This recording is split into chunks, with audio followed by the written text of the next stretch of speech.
Hey Troglodytes, welcome back to another episode of An Inside Look. This time, we're going to take a look at the 2550th anniversary Les Paul. The 2550 was built to commemorate the silver and gold anniversaries of Les Paul with Gibson and Les Paul in the music industry. While 1976 was the first real year for the silver anniversary, it came out a little bit late due to research and development of this guitar. This guitar is special with the cool abalone and mother of pearl 2550 logo on the headstock, the Super 400 inlays on the fretboard, the Series 7 pickups with factory coil tap, 5-piece flamed necks, as well as gorgeous flame tops.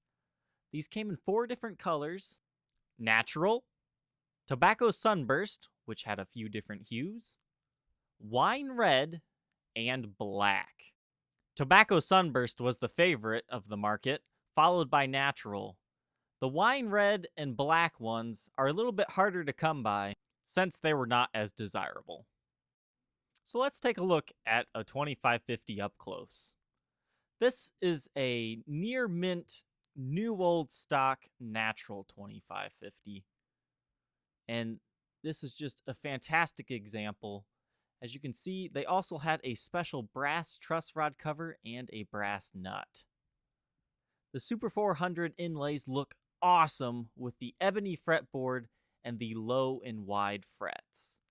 These are actually fairly nice playing guitars with 5-piece maple necks that vary from slim to medium thickness. You notice the Super 400 inlays don't go all the way up the neck. They stop where the neck meets the body. But these naturals are famous for having really nice flamed tops with great wood grain. And this one is no exception. The back of the headstock featured a traditional serial number as well as a limited edition number. Shipping ledgers indicate 3,411 of these were made. However, I have personally seen the limited edition stamp be slightly higher than this number, so there might be a few more than that. The backs of these guitars typically have very nice wood grain. This one has a slight flame to it. But you'll notice that the cavity covers are actually larger on this guitar because there's actually more wood removed from this model. You can see there's kind of a lot of empty space in here because it's just traditional electronics with that built-in coil tap there. They still use the shielding plates on these, and you can see this one is a 1978 by the pot codes. Despite this larger than normal cavity, these are still very heavy guitars that typically range anywhere from the 10 to 11 pound range. Of the 5 examples I currently have, most are in the high 10s, very low 11s, as you can see here.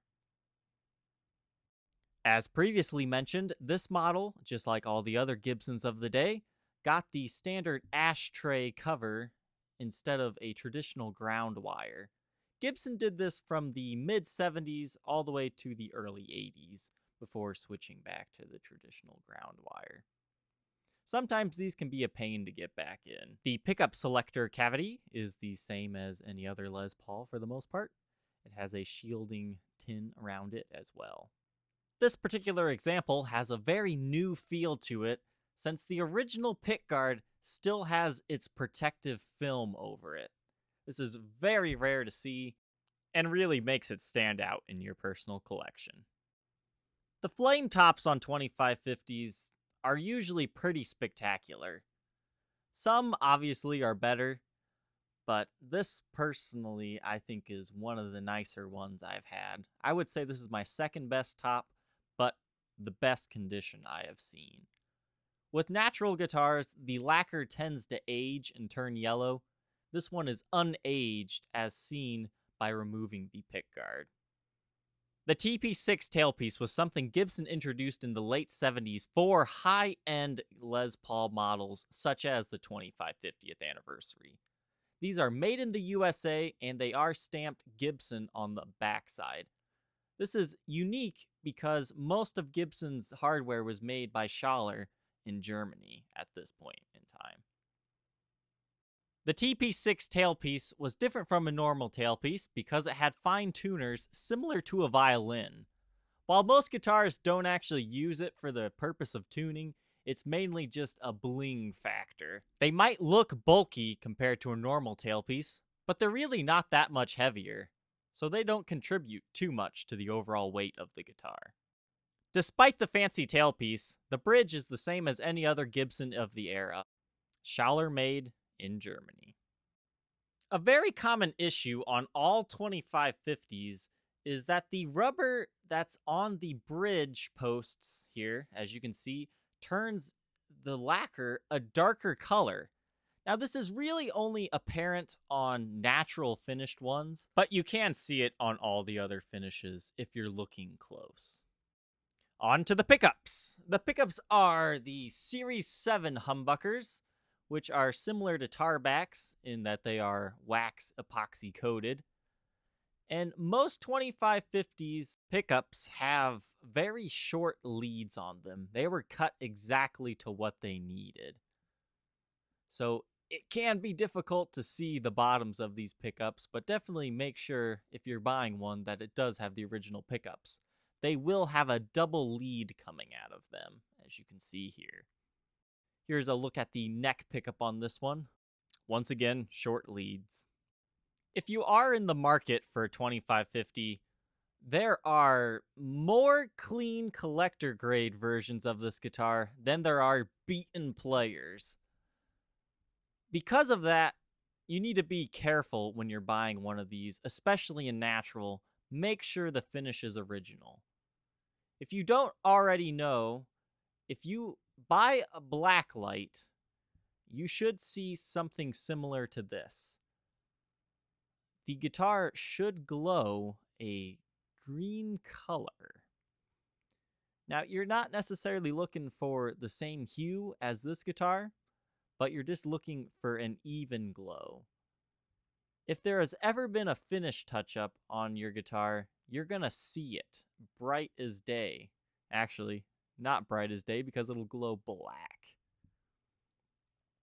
What this test does for us is it also shows, any breaks, cracks, or repairs that might have been done, as well as the finish touch-ups. But it's also a good way to really show the wood grain off on your guitar instead of the flame, as with natural light. This example is all original, untouched, collector-owned, and very seldomly played, as apparent by the condition. In the late 70s, early 80s, brass nuts were starting to become very popular, so Gibson used it on high-end Les Pauls. Gibson also utilized brass for the truss rod covers on these. They are engraved with Les Paul Anniversary. Other models also got these, such as the Les Paul Artist. Something about these is, though, once they start corroding, there's really no way to polish them back to looking new that I found. The brass nuts, you can use really fine steel wool to make them look like new, but I haven't had luck on these yet. Being the silver and gold anniversary for Les Paul, they kind of mixed and matched chrome and gold hardware. The base of the bridge and tailpiece are chrome, whereas the rest of it is gold. The tuners feature a gold body with gold screws, but with beautiful chrome tips, which are unique just to this model. The mounting hardware for the tuners is also unique because of the chrome washers and the golden posts. The final silver and gold reference that's a little bit harder to catch is on the screws. The pickup ring screws are in silver, and the pickguard screws are in gold. Well, troglodytes, I hope you enjoyed learning about the history of this beautiful guitar and getting to see an inside and up-close look at the 2550th anniversary Les Paul. These are beautiful Les Pauls. Whichever finish you're after, they're fantastic. They're very nice players, and they are great for collecting. If you enjoyed this video, please feel free to like, comment, and subscribe. It really helps me out and motivates me to make more of these. Besides the Inside Look series on this channel, you can see video tours and demonstrations of every guitar I have for sale that you can check out on my Reverb page. Now that we know what it looks like and its history, let's cover the main topic here. How does she sound?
Thanks for watching, guys. We'll catch you next time.